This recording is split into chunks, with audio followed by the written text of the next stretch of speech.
स्वामी, दुर्गुण मुळापासून उपटून टाकण्यासाठी ही एवढी छोटी कृती पुरेशी आहे? नामस्मरण हे मनाला शुद्ध करण्याचं शक्तिशाली साधन आहे.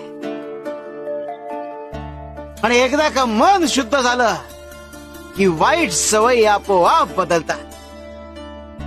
पण स्वामी, आमच्यासारख्या सामान्य माणसांनी काय करायचं?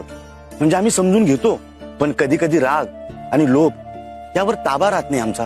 भुजंगा, राग आणि लोभ हे मनाचे दुर्गुण आहेत आणि त्यांच्यावर नियंत्रण ठेवायचं असेल तर आधी संयम शिकायला हवा.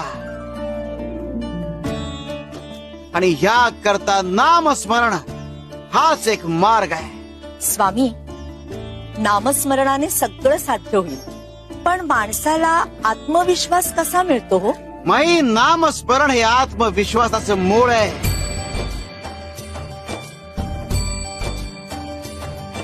नामस्मरण केलं की मनात भीती राहत नाही आणि आत्मबल निर्माण होता.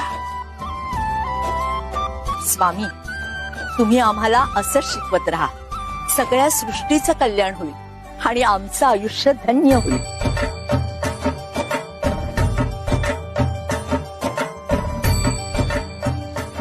शिव हरी शंकर, नमामि शंकर, शिवशंकर शंभो.